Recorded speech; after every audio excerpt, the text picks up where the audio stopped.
Assalamualaikum warahmatullahi wabarakatuh. Apa kabar Ananda 5 Khadijah, 5 Zubair, dan 5 Khalid bin Walid?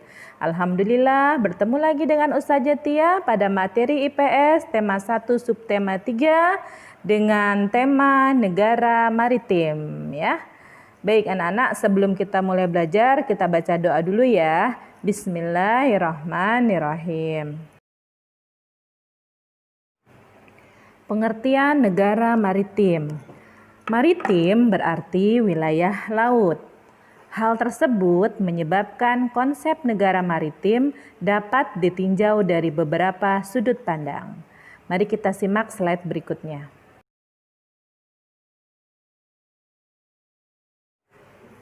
Bila ditinjau dari mata pencaharian penduduknya, negara maritim adalah negara yang sebagian besar penduduknya bekerja di wilayah perairan. Kemudian yang kedua, bila ditinjau dari kondisi wilayahnya, negara maritim adalah negara yang memiliki banyak pulau yang dikelilingi oleh wilayah laut dan perairan. Yang ketiga, bila ditinjau dari perbandingan antara daratan dan lautannya, negara maritim adalah negara yang berada dalam kawasan laut yang sangat luas ya.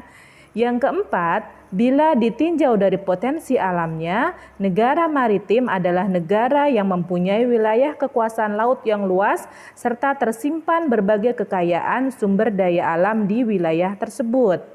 Yang kelima, bila ditinjau dari konsepnya, negara maritim adalah sebuah konsep yang mengedepankan pemanfaatan semua sumber daya alam di wilayah laut untuk kepentingan rakyat dan kemakmuran sebuah negara. Jadi di sini ada 5 pengertian negara maritim ditinjau dari beberapa aspek gitu ya. Dan kita lanjut slide berikutnya.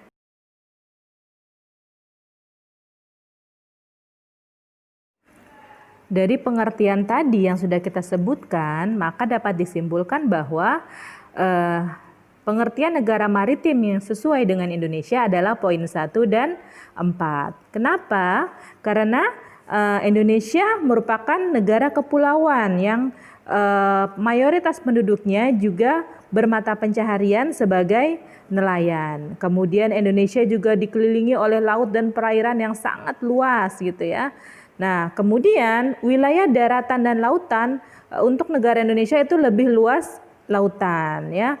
Nah, kemudian Indonesia juga memiliki potensi alam yang sangat banyak sekali yang mungkin kita perlu menggalinya lebih jauh lagi ya, yang mungkin masih banyak lagi yang belum kita ketahui yang berada di dalam lautan Indonesia ya. Kenapa yang tinjauan dari yang kelima itu tidak termasuk dalam negara Indonesia? Karena berdasarkan konsep kita bukan sebuah negara maritim gitu ya, seperti itu.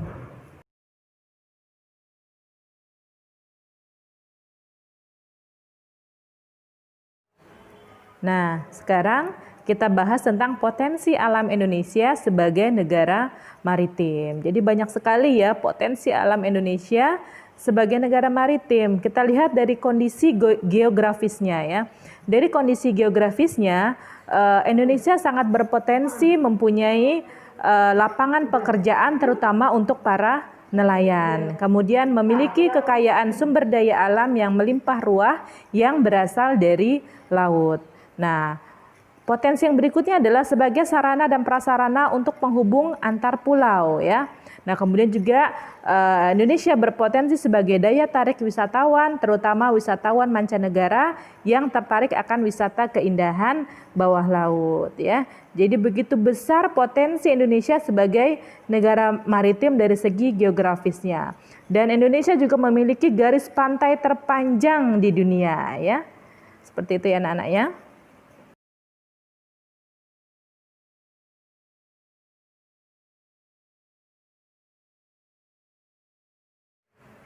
Nah, kita lihat ini gambar kondisi geografis Indonesia. Indah sekali ya, Masya Allah. Ini dilihat dari atas loh. Anak-anak yang sudah pernah naik pesawat?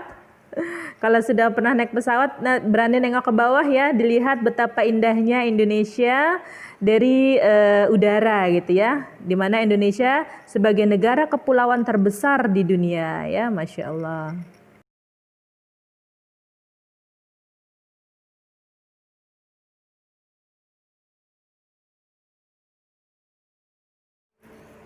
Nah, kita lihat di sini potensi alam Indonesia sebagai negara maritim dari sumber daya laut ya. Indonesia adalah negara yang sangat kaya dengan keanekaragaman hayati di laut ya. Seperti ikan, cumi, rumput laut sampai terumbu karang. Ini lihat nih, warna apa aja ada, anak-anak mau warna apa aja ada di dalam laut ya. Lihat itu sampai kuning aja bermacam-macam ya nak ya warnanya. Ada kuning muda, kuning tua, kuning campur ya. Kemudian terumbu karang, indah sekali ya alam di bawah laut Indonesia ya, Masya Allah. Ini anak-anak harus belajar yang rajin ya, biar bisa menggali kekayaan alam Indonesia lebih jauh lagi insya Allah.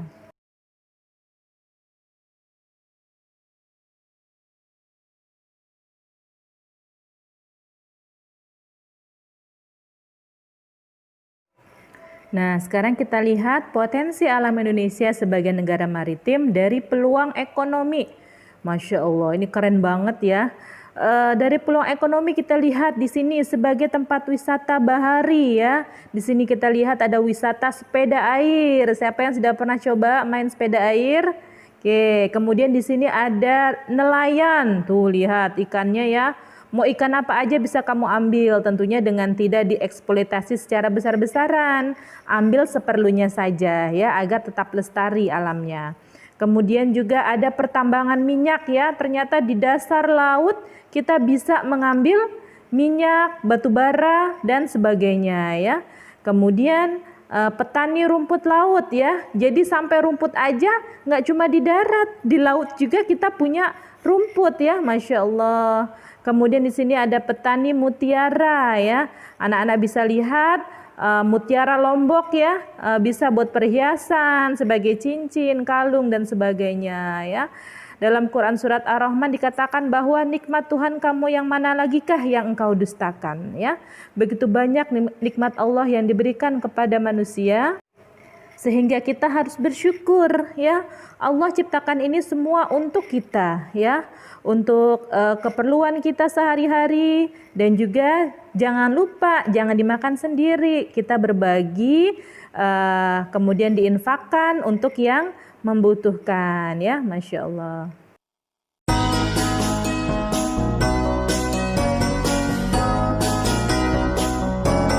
Baik, sebelum kita lanjutkan Nenek moyangku seorang pelaut, gemar mengarung luas samudra, menerjang ombak, tiada takut, menempuh badai, sudah biasa.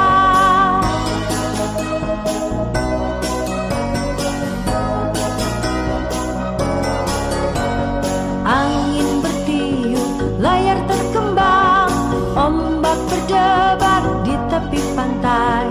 Pemuda berani bangkit sekarang, ke laut kita beramai-ramai.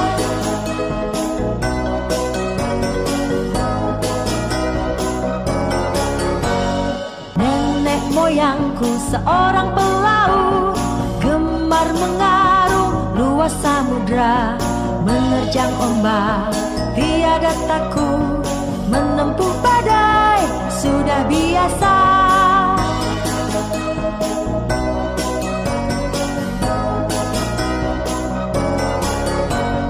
Angin bertiup, layar terkembang, ombak berdebar di tepi pantai. Pemuda berani bangkit sekarang, ke laut kita beramai-ramai.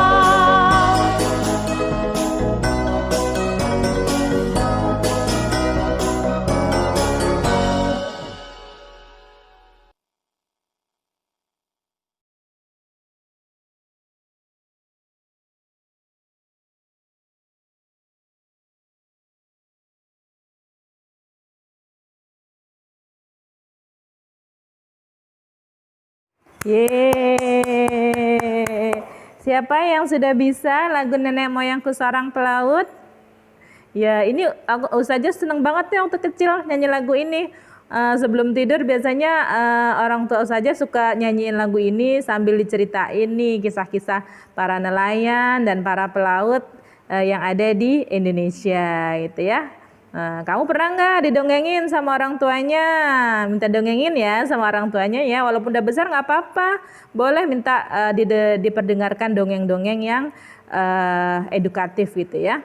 Baik, anak-anak, karena Indonesia sejak dulu dikenal sebagai bangsa pelaut, maka masyarakatnya memiliki bermacam-macam perahu tradisional sesuai dengan daerahnya masing-masing ya. Ini Ustazah berikan contohnya nih, ada kora-kora dari Maluku. Kemudian ada pakur dari Sulawesi Barat ya. Pakur ini juga kalau kita nyebrang laut dari Merak ke Bakauheni itu kita suka lihat kok masyarakat Banten masih menggunakan pakur juga gitu ya. Kemudian ada pinisi dari Sulawesi Selatan. Keren-keren ya perahu-perahu zaman dulu.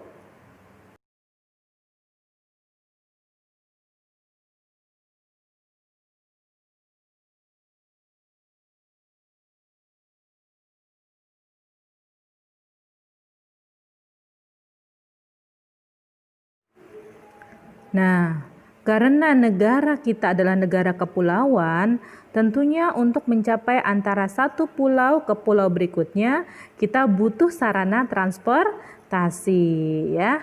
Nah, di sini Ustazah akan menjelaskan bandar udara dan pelabuhan laut yang ada di Indonesia. Sebagai apa? Sebagai pendukung sarana transportasi udara, diperlukan bandar udara atau bandara untuk pesawat-pesawat udara berukuran besar atau lapangan terbang untuk pesawat udara berukuran kecil. Nah, untuk transportasi laut diperlukan pelabuhan gitu ya. Nggak mungkin dong kalau kita sekarang ada di Pulau Jawa mau ke Pulau Sumatera terus berenang di laut.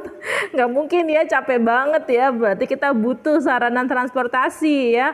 Bisa pesawat terbang maupun kapal laut ya.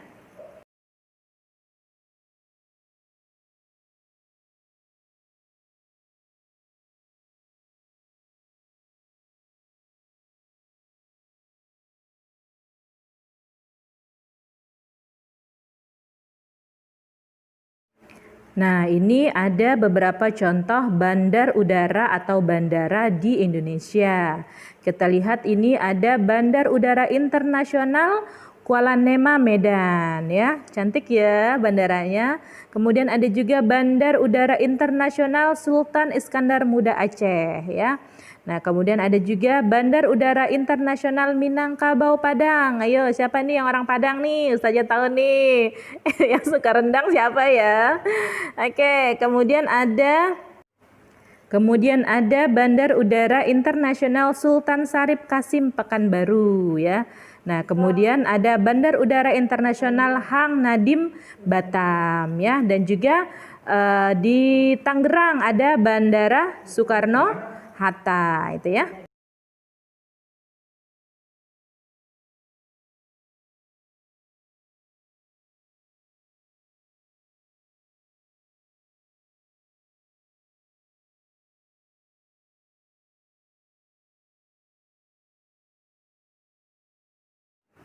Nah, sekarang kita lihat nih pelabuhan laut yang ada di Indonesia ya. Di Jakarta nih ada pelabuhan Tanjung Priuk ya. Kita tentunya udah sering ke sini ya. Kemudian di Lampung ada pelabuhan Bakauheni ya. Nih orang Lampung atau juga orang Palembang, orang Padang kalau yang melewat laut pasti akan melalui pelabuhan Bakauheni ya. Kemudian di Semarang ada pelabuhan Tanjung Mas ya. Nah, anak-anak tinggal pilih mau naik apa, mau naik pesawat atau mau naik kapal laut. Kalau naik pesawat itu jarak tempuhnya lebih cepat ya, tapi biayanya juga lebih mahal. Kalau kita lewat laut agak sedikit lama ya, butuh 1 atau 2 hari ya, tetapi kita hemat biaya. Jadi tergantung aja sih kalian maunya menggunakan apa ya, tergantung dari tujuan dan manfaat kalian melakukan perjalanan. Baik anak-anak, Ustazah rasa sampai di sini penjelasan Ustazah Tia. Apabila masih ada yang kurang jelas, kalian boleh video call Ustaz dan Ustazah masing-masing sehingga nanti bisa lebih jelas lagi ya. Salam sayang penuh cinta dari Ustazah Tia. Wassalamualaikum warahmatullahi wabarakatuh.